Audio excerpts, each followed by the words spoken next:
औज़ुबिल्लाहिमिनश्शैतानिर्रजीम बिस्मिल्लाहिर्रहमानिर्रहीम। मेरा नाम डॉक्टर मिसिस गुल है और आज हम एक बहुत अहम और कॉमन टॉपिक पर बात कर रहे हैं जो कि है यूरिक एसिड। सबसे पहले तो ये देखेंगे कि यूरिक एसिड होता क्या है।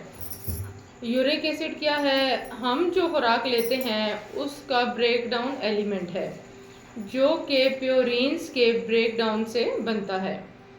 जो भी हम ग़िज़ा में गोश्त खाते हैं हमारा जिगर उसको तोड़कर प्योरीन्स नामी सब्सटेंस बनाता है और फिर हमारा जिस्म इसे यूरिक एसिड में तब्दील कर देता है। यूरिक एसिड अगर जिस्म में नॉर्मल मिकदार में है तो ये जिस्म को कोई नुकसान नहीं देता, बल्कि ये यूरिक एसिड जिस्म की सोजन को कम करता है और डैमेज सेल को रिपेयर करने में मदद देता है।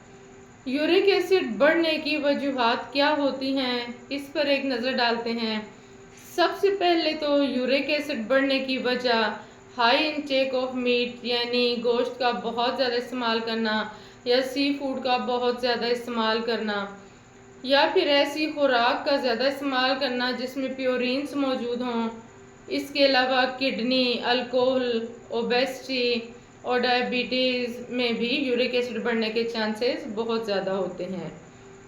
इसके अलावा अगर आप खुराक में ब्रेक डाउन से ज़्यादा प्योरीन्स वाली खुराक का इस्तेमाल कर रहे हैं और दूसरी वजह कि आपके जिस्म में यूरिक एसिड जो कि आपकी बॉडी से निकलता है किडनी के ज़रिए वो कम हो रहा है किसी भी किडनी डिजीज़ की वजह से, तो तब भी यूरिक एसिड की वैल्यू बढ़ जाती है।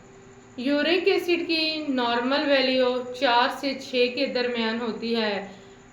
यूरिक एसिड नॉर्मल कंडीशन में गुर्दे से होता हुआ यूरिन में खारिज होता रहता है, लेकिन अगर हमारे जिस्म में यूरिक एसिड की मिकदार काफ़ी बढ़ जाए तो गुर्दे से यूरिन में खारिज नहीं करते और जिस्म में यूरिक एसिड का लेवल बढ़ना शुरू हो जाता है और इसे हम हाइपरग्लिसीमिया कहते हैं।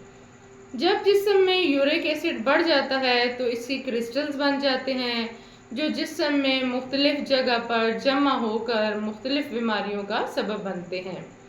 अगर ये क्रिस्टल्स गुर्दे में जमा हो जाएं तो गुर्दे की पथरी का सबब बनते हैं और अगर जोड़ों में इकट्ठे हो जाएं तो जोड़ों के दर्द का सबब बनते हैं जिसे हम गंठिया या गॉट कहते हैं। और ये जोड़ों का दर्द और सोजन एक या एक से ज़्यादा जोड़ों में भी हो सकती है, लेकिन ये ज़्यादातर सिर्फ पाँव के अंगूठे को ही मुतासिर करता है। इसमें दर्द, सोजन और गर्माइश महसूस होती है और इस दर्द की शिद्दत इतनी ज़्यादा होती है कि मरीज़ का चलना फिरना मुश्किल हो जाता है। अब देखते हैं कि वो कौन से मरीज़ हैं कि जिनमें यूरिक एसिड बढ़ने के चांसेस बहुत ज़्यादा होते हैं। नंबर 1, जो लोग गोश्त बहुत ज़्यादा खाते हैं। नंबर 2, ऐसे अफराद जिनको मोटापा है, ओबेसिटी है। नंबर 3, ऐसे अफराद जिनको हाई ब्लड प्रेशर या शुगर या किडनी का कोई इशू है। नंबर 4, कुछ ऐसी अद्वियात भी होती हैं कि जिनकी वजह से यूरिक एसिड पर इफेक्ट होता है और वो बढ़ना शुरू हो जाता है। अब देखते हैं कि इसका इलाज कैसे किया जाता है। यूरिक एसिड का इलाज करने के लिए सबसे पहले तो यूरिक एसिड को कम करने के लिए उसकी मेडिसिन दी जाती हैं। फिर जो दर्द और सूजन होता है उसको कम करने के लिए पेन किलर्स या एंटी इन्फ्लेमेटरी मेडिसिन भी दी जाती हैं।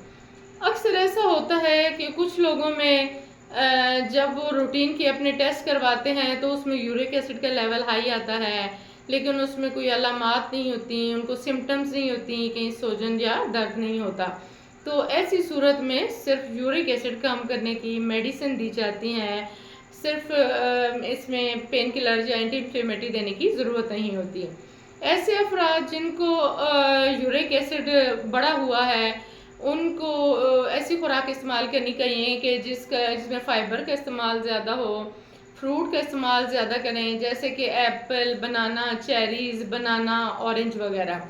ये ऐसे फ्रूट्स हैं जो कि इसको यूरिक एसिड को कम करने में मदद देते हैं। खाने से पहले सब्जियों का इस्तेमाल ज़्यादा करें, जैसे खीरा, गाजर वगैरह।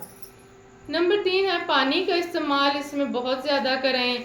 फिर खाने में ऑलिव ऑयल इस्तेमाल करें, ग्रीन टी और कॉफ़ी का इस्तेमाल ज़्यादा से ज़्यादा करें।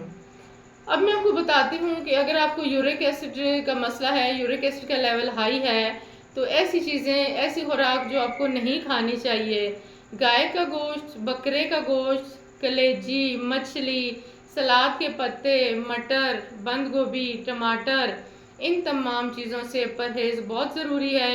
ये तमाम चीज़ें ना इस्तेमाल करें ताकि आपका uric acid level normal routine में आ जाए। ये थी हमारी आज की वीडियो। अगर आपको हमारी ये वीडियो पसंद आई है तो हमारे चैनल को सब्सक्राइब करें, हमारी वीडियो को लाइक और शेयर करें। बहुत शुक्रिया, जज़ाकल्लाह, अल्लाह हाफ़िज़।